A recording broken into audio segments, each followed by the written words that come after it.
இடைவெளியே இல்லாமல் நீங்கள் எழுதி பாருங்கள், யாராவது புரிந்து கொள்வார்களா?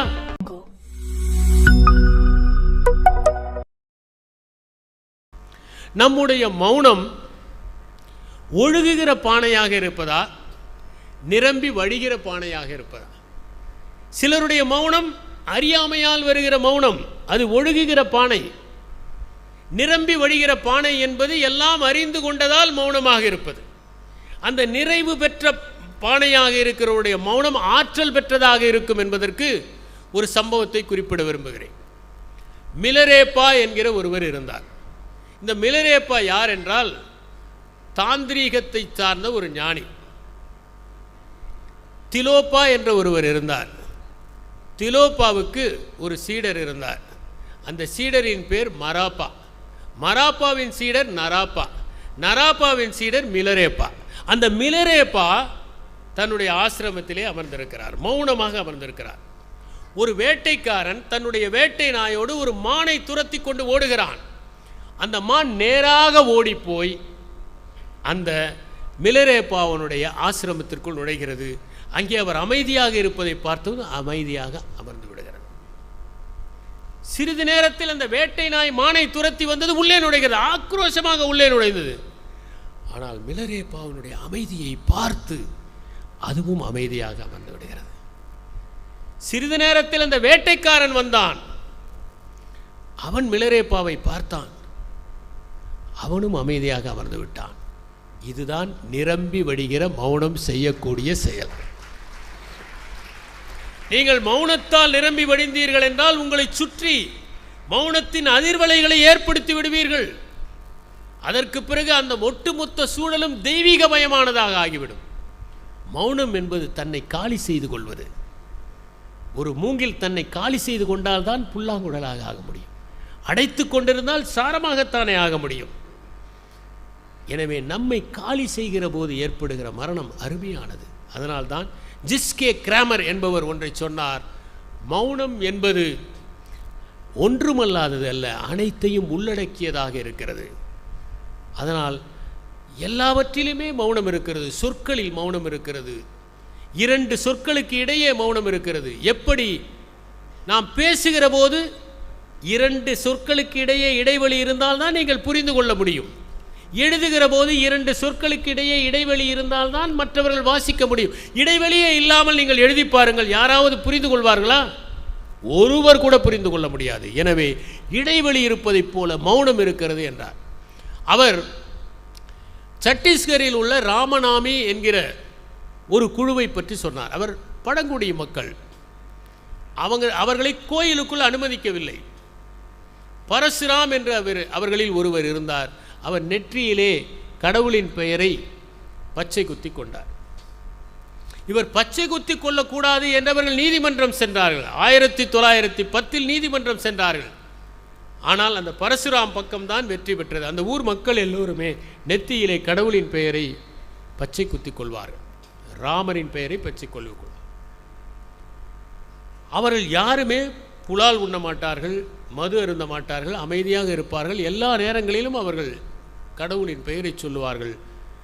அதில் நான் சொக்கி போனேன், அவ்வளவு ஒரு ஆனந்தத்தை அனுபவித்தேன் என்று ஜிஸ்கி கிராமர் சொல்லுகிறார். அதை போலவே மௌனமாக இருப்பது என்பது சாதாரணமானதல்ல. ஒரு சப்தம் ஒன்று ஓடிக்கொண்டே இருக்கிறது நமக்குள் என்பதை தெளிவுபடுத்துவதற்காக டல்லாஸ் டெய்லர் என்பவர் சொன்னார். அவர் ஒரு சம்பவத்தை குறிப்பிட்டார். ஜான் கேஜ் என்பவர் ஒரு இசைக்கலைஞர். அவர் ஒரு இசைக்கோவை நிகழ்ச்சியை நடத்துகிறார். அதற்கு பெயர் 4 நிமிடங்கள் 33 வினாடிகள். அதற்கு பெயரே 4 நிமிடம் 33 வினாடிகள். இப்படி அரங்கம் நிறைந்த ஒரு கூட்டம் அந்த ஜான் கேஜினுடைய இசை கட்டேஜுக்காக காத்திருக்கிறது. டேவிட் டியூடர் என்பவர் தான் பியோனா வாசிக்கிறார். வந்து அமர்கிறார். எல்லோரும் இசை வெள்ளம் பாயப்போகிறது என்று எதிர்பார்க்கிறார்கள். அவர் பியோனாவை திறக்கிறார், மூடுகிறார். எதுவுமே செய்யவில்லை. எல்லா பார்வையாளர்களும் காத்திருக்கிறார்கள், இசை வரும் இசை வரும் என்று. 4 நிமிடம் 33 வினாடிகள் ஆனது. எழுந்து வெளியே சென்று விட்டார். பயங்கரமான ஆர்ப்பரிப்பு, பயங்கரமான எதிர்குரல்கள், எங்களை ஏமாற்றி விட்டீர்கள் என்று. ஜான் கேஜ் சொன்னார், உங்களால் 4 நிமிடங்கள் 33 நொடிகளுக்கான மௌனத்தை கூட சகித்து கொள்ள முடியவில்லை. அப்படிப்பட்ட சப்தங்களுக்கு நீங்கள் பழகி இருக்கிறீர்கள் என்று சொன்னார். அந்த ஜான் கேஜ் ஆக்ஸ்போர்ட் பல்கலைக்கழகத்திலே இருக்கிற சப்தமில்லாத அறைக்கு சென்றார். அங்கே சப்தமே கேட்காது, அப்படி ஒரு அறையை செய்திருக்கிறார்கள். எனக்கு கூட ஆசைதான் அப்படி ஒரு அறையில் போய் 1 மணி நேரம் இருந்துவிட்டு வரலாம் என்று. அந்த அறைக்குள் நுழைந்தார். அவர் வெளியே வந்தபோது சொன்னார், என்னுடைய ரத்தம் சுழல்வதை நான் கேட்டேன். எனவே மௌனம் என்கிற ஒன்று சாத்தியமே இல்லை, அமைதி என்பது சாத்தியமே இல்லை. நாம் அமைதியாக இருக்கிற இடத்தில் கூட நம்முடைய ரத்தம் ஒன்று ஓடுவதை கேட்டுக்கொண்டே இருப்போம் என்று அவர் குறிப்பிட்டார். எனவே அமைதி என்பது நமக்குள்ளே இருக்கிற எண்ணங்கள் எல்லாம் அடங்கி போகிற போது அற்புதமான ஒரு அனுபவத்தை பெறுவதுதான். அதிகம் பேசுவது எப்படிப்பட்ட ஆபத்து என்பதை உணர்பவர்கள் மௌனத்தை கற்றுக்கொள்வார்கள். ஷேக்ஸ்பியர் கொரோலினியஸ் என்கிற ஒரு நாடகத்தை எழுதியிருக்கிறார். இந்த கொரோலினியஸ் என்பவன் ஒரு வீரன், சிறந்த வீரன், பல போர்க்களங்களில் வென்றவன். அந்த ஒப்பற்ற வீரனுக்கு தான் தேர்தலில், செனட் தேர்தலில் பங்கெடுத்துக் கொள்ள வேண்டும் என்கிற ஆசை ஏற்படுகிறது. ஓரிடத்தில் புகழை பெற்றவர்கள் அதை இன்னொரு இடத்தில் காசாக்கி கொள்ள ஆசைப்படுவது தவறு. ஆனால் பலருக்கு அந்த ஆசை வந்து விடுகிறது. அவர் சென்று அந்த மக்களை சந்திக்கிறார். ஒரு மேடையிலே போய் நின்று தான் எந்தெந்த போரில் கலந்து கொண்டேன், வீர சாகசங்கள் செய்தேன் என்றெல்லாம் சொல்லுகிறார். தன்னுடைய சட்டையை விலக்கி தான் பட்ட காயங்களை எல்லாம் காண்பிக்கிறார், விடுப்புண்களை எல்லாம் காண்பிக்கிறார். கூட்டம் ஆர்ப்பரிக்கிறது. எல்லோருமே எப்படியாவது இவருக்குத்தான் வாக்களிக்க வேண்டும் என்று முடிவு செய்து விடுகிறார்கள். அதற்கு பிறகு 2வது வாய்ப்பின் போது வருகிறார். மறுபடியும் தன்னுடைய சாகசங்களை எல்லாம் சொல்கிறார். தன்னைத்தானே பெருமை பேசிக் கொள்கிறார். மக்களுக்கு அழுக்கிறது. எதிரிகளை எல்லாம் திட்டுகிறார். அவர்கள் எதற்கும் பயனற்றவர்கள் என்று வைகிறார். மக்களுக்கு வெறுப்பு ஏற்படுகிறது. இவர் தன்னை பற்றி பேச பேச அவர்களுக்குள் ஒரு அசூயை ஏற்படுகிறது. எப்படியாவது இவரை தோற்கடிக்க வேண்டும் என்று மக்கள் பெருந்திரளாக மக்கள் வந்து வாக்களித்தால் யாரையோ தோற்கடிப்பதற்குத்தான், யாரையும் வெற்றி பெற செய்வதற்காக அல்ல. பெருந்திரளாக வந்து வாக்களிக்கிறார்கள். கொரோனியஸ் தோத்து போகிறார். பிறகு நாட்டை விட்டு போய் எதிரி நாட்டோடு சேர்த்து கடைசியில் ஒன்றுமில்லாமல் போய்விடுகிறார். அவரை பற்றி ஷேக்ஸ்பியர் சொல்லுவார், இவன் கொடூரமானவன். சின்ன வயதிலேயே பட்டாம்பூச்சிகளை பிடித்து பிடித்து விட்டு கொடுமைப்படுத்துவான். யாருக்காவது பட்டாம்பூச்சிகளை கொடுமைப்படுத்த தோன்றுமா? எவ்வளவு அழகாக இருக்கின்றன. அவை பறந்து போகிற போது நம்முடைய இதயமே பறந்து போவதைப் போல அல்லவா இருக்கிறது. ஹைக்கூ கவிதை உண்டு, உதிர்ந்த பூ மீண்டும் கிளையில் ஒட்டி கொண்டது, ஓ பட்டாம்பூச்சி என்று. ஒரு பட்டாம்பூச்சி போய் உட்காருகிற போது உதிர்ந்த பூ ஒன்று ஒட்டி கொண்டதை போன்ற மகிழ்ச்சி ஏற்படவில்லையா? சுகம் ஏற்படவில்லையா? ஆனந்தம் ஏற்படவில்லையா? பட்டாம்பூச்சிகளை பார்க்கிற போது நாமும் பறக்க வேண்டும் என்கிற எண்ணம் ஏற்படவில்லையா? அது பூக்களின் மீது அமருகிற போது நம் உடல் சற்று கூச்சமாக இல்லையா? கூச்சரியவில்லையா? இதுதானே அழகு. அந்த பட்டாம்பூச்சிகளை பிடித்து பிடித்து விடுகிறான் என்றால் அவன் எவ்வளவு குரூரமான எண்ணம் உடையவனாக இருப்பான். கடைசியில் கொரோலினியஸ் அதிகம் பேசியதால் வீரனாக இருந்தும் வெற்றி வாய்ப்பை இழந்தான்.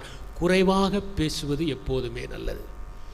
இன்னொரு உதாரணம், 14ஆம் லூயி, பிரெஞ்சு நாட்டு மன்னர். அவர் அதிகம் பேச மாட்டார். எதிலாவது அவர் முடிவெடுக்க வேண்டும் என்றால் அவருடைய அரசவை 2ஆக பிரியும். 2 பக்கமும் நாட்கணக்கில் அந்த பிரச்சனை குறித்து விவாதிப்பார்கள். விவாதித்து இந்த பக்கத்திலிருந்து ஒருவரை தேர்ந்தெடுத்து அந்த பக்கத்திலிருந்து ஒருவரை தேர்ந்தெடுத்து என்ன பேச வேண்டும் என்றெல்லாம் ஒத்திகை நடத்தி பிறகு மன்னரிடம் அனுப்பி வைப்பார்கள். அவர்கள் இருவரும் சென்று லூயி 14 முன்பு நின்று தங்களுடைய வாதங்களை எல்லாம் வைப்பார்கள். அவர் எல்லாவற்றையும் கேட்டுவிட்டு அனுப்பிவிடுவார்கள். அதற்கு பிறகு திடீரென்று ஒரு நாள் வந்து ஒரே வரியில் இப்படி செய்யுங்கள் என்று சொல்வார். அவ்வளவுதான், அதுதான் ஆணை. அவ்வளவுதான் அவர் பேசுவார். அதற்கு மேல் பேச மாட்டார். எல்லாவற்றையுமே அவர் கிரகித்து கொண்டு என்ன செய்ய வேண்டும் என்பதை நடவடிக்கை எடுத்ததால் ஒப்பற்ற பிரெஞ்சு மன்னராக அவர் திகழ்ந்தார் 14ஆம் லூயி. ஒரு தலைவனாக இருப்பவன் மௌனமாக இருந்து மற்றவர்கள் பேசுவதையெல்லாம் கேட்டு அனைத்தையும் அலசி அதற்கு பின்பு முடிவெடுக்க வேண்டும் என்பதற்குத்தான் அந்த லூயி 14 வாழ்க்கை ஒரு உதாரணமாக இருக்கிறது. அடுத்தது முக்கியமானது, 1825ஆம் ஆண்டு நிக்கோலஸ் என்கிற ஒருவர் ரஷ்யாவினுடைய ஜாராக பதவியேற்றார். அவருடைய ஆட்சிக்கு எதிராக பலர் கிளர்ச்சி செய்தார்கள். அதில் ஒருவர் கொன்ட்ரட்டி ரைலேயேவ் என்பவர். அந்த ரைலேயேவை பிடித்தார்கள். அவருக்கு தூக்கு தண்டனை வழங்கப்பட்டது. தூக்கு மேடையிலே ரைலேயேவை தூக்கிலே போடுகிறார்கள். கயிறு அடிந்து விழுந்துவிட்டது.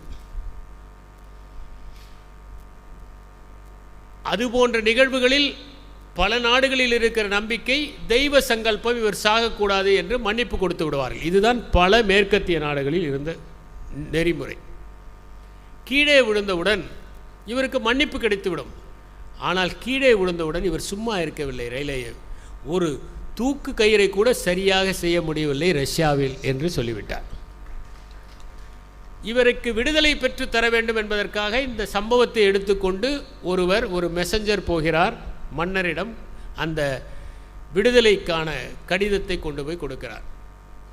நிக்கோலஸ் அதை வாங்கி படிக்கிறார். படித்துவிட்டு கையொப்பம் போட போகிற நேரத்தில் ரைலேயேவ் என்ன சொன்னார் என்று கேட்கிறார். ஒரு தூக்கு கயிறை கூட ரஷ்யாவினால் செய்ய முடியவில்லை என்று சொன்னார். சரி, அவரை தூக்கில் போடுங்கள் என்றார். இரண்டாவது முறை கயிறு சரியாக இருந்தது, காணாமல் போனார். சில நேரங்களில் வாய் துடுக்கினால் வாழ்க்கை இழந்தவர்கள் உலகத்தில் இருக்கிறார்கள் என்பதற்கு இது ஒரு உதாரணம். தயவு செய்து அமைதியாக இருங்கள், மௌனமாக இருங்கள். பல நேரங்களில் மௌனமாக இருப்பதே மகத்தான செயலாக இருக்கும் என்பதை அந்த நிக்கோலஸினுடைய வரலாறு நமக்கு காண்பிக்கிறது. அதனால்தான் நாம் எந்த நேரத்தில் பேச வேண்டும் என்பது தெரிய வேண்டும். 3 பேர் ஒரு தூக்கு மேடைக்கு அனுப்பப்படுகிறார்கள். ஒரு கில்லட்டின் இருக்கிறது. அந்த சுவிட்ச் போட்டால் அந்த கில்லட்டின் கழுத்தை வெட்டிவிடும். முதலாவது நபர் போகிறார், சுவிட்ச் போடுகிறார்கள், வேலை செய்யவில்லை, விடுவித்து விடுகிறார்கள். இரண்டாவது நபர் போகிறார், சுவிட்ச் போடுகிறார், வேலை செய்யவில்லை, அவரையும் விடுவித்து விடுகிறார். மூன்றாவது நபர் போகிறார், அவர் மின் பொறியாளர், மின்சாரத்தை பற்றி படித்தவர். அவர் போய் படுத்தவுடன் அவர் சொல்லுகிறார், அந்த 2 ஒயர்களையும் சரியாக நீங்கள் மாட்டினால் வேலை செய்யும் என்கிறார். தேவையா இது? இப்படித்தான் சில நேரங்களில் நிகழ்ந்து விடுகிறது. கேட்காத ஒலிகள் எங்கள் கேட்ட பாடல்களை விட இனிமையானது என்று கீட்ஸ் குறிப்பிட்டார். Unheard melodies are sweeter than the heard melodies என்று சொல்லுகிறார். நாம் இன்னும் கேட்காத பல இசை இருக்கிறது. அது எங்கே கேட்கப் போகிறோம்? கேட்பதற்கானது நம் காதுகளை ஏனென்றால் நம் காதுகளுக்கு எட்டாத ஓசைகள் இருக்கின்றன. உதாரணமாக, வவ்வால்களுக்கு தெரிந்த ஓசைகள் நமக்கு தெரியுமா? தெரியாது. அவை அல்ட்ரா சவுண்ட் என்கிற ஓசைகளை கேட்க முடியும். இன்ஃப்ரா சவுண்ட் என்கின்ற ஓசைகளை யானைகள் கேட்க முடியும், நமக்கு கேட்காது. டோபர்மேன் கேங் என்கிற ஒரு படம், அதில் நாய்களை கொள்ளையடிப்பதற்காக பழக்குவார்கள். அதற்கு விதவிதமான பிகில்கள் வைத்திருப்பார்கள். ஒரு பிகிலை அடித்தால் அந்த நாய் மட்டும் வரும், அடுத்த பிகிலை அடித்தால் அந்த நாய் மட்டும் வரும். ஏனென்றால் அந்த பிகிலில் அந்த ஓசை வெளிப்படும். ஆனால் மனிதர்களுக்கு கேட்காது. மனிதர்களுக்கு கேட்டால் எப்படி அந்த நாய்களை கொள்ளையடிக்க பழக்க முடியும்? மனிதர்களுக்கு கேட்காது, நாய்களுக்கு மட்டும் கேட்கும். எனவே நமக்கு கேட்காத பல ஓசைகள் இருக்கின்றன என்பதை நாம் உணர வேண்டும். ஆர்லின் பிரான்சாப்ட் என்கிறவர் ஒன்றை சொல்லுகிறார். இன்றைய குழந்தைகளுக்கு அதிக சத்தத்தை நாம் பழக்கி வைத்து விடுகிறோம், அதனால் அவர்கள் செவிகள் சேதப்பட்டு விடுகின்றன. நான் ஏற்கனவே சொன்னதைப் போல சப்தங்களின் நடுவில் வாழ்கிறோம் நாம். எனவே இந்த சப்தங்கள் எல்லாவற்றையும் அமுக்குகிற அளவிற்கு இன்னும் அதிக சப்தத்தில் அவர்கள் பாட்டை கேட்கிறார்கள், இன்னும் அதிக சப்தத்தில் திரைப்படங்களை பார்க்கிறார்கள், தொலைக்காட்சியை வைக்கிறார்கள். அதனால் அவர்கள் காதுகள் சேதப்படுகின்ற வாய்ப்பு அதிகமாக இருக்கிறது என்று அவர் குறிப்பிடுகிறார். 2 விதமான அமைதி இருக்கிறது. ஒன்று மயான அமைதி, இன்னொன்று மலர்தோட்ட அமைதி. மலர்தோட்ட அமைதிக்கும் மயான அமைதிக்கும் வித்தியாசம் இருக்கிறது. மயான அமைதியிலே நரிகள் ஊளையிடும், நாய்கள் குரைக்கும், பிணந்தின்னி கழுகுகள் அங்கங்கே அமர்ந்து கொண்டு சப்தம் செய்யும், காற்று வேகமாக அடித்து நம் காதுகள் எல்லாம் சேதப்படுகிற அளவிற்கு ஒளி செய்யும். அப்படிப்பட்ட மயான அமைதி பயமுறுத்துவதாக இருக்கும். மலர்தோட்ட அமைதி ஒன்று இருக்கிறது. அது குயில்கள் பாடுவதும் பறவைகள் பறப்பதுமாக, இன்னிசை எழுப்புவதுமாக, செடிகள் சாய்வதாக, மலர்கள் மலர்ந்து ஓசை செய்வதாக, அவ்வப்போது மரங்கள் தங்கள் தலையை ஆட்டுவதாக இனிமையான ஓசை ஏற்படும். நம்முடைய வாழ்க்கையை நாம் மலர்த்தோட்ட ஓசையாக ஆக்கப் போகிறோமா அல்லது மயான அமைதியாக ஆக்கப் போகிறோமா என்பதுதான் முக்கியம். 3 ஞானிகள் மௌன விரதம் இருப்பது என்று முடிவெடுத்து விட்டார்கள். 21 நாட்கள் மௌன விரதம் இருக்க வேண்டும். மூவரும் அமர்ந்தார்கள்.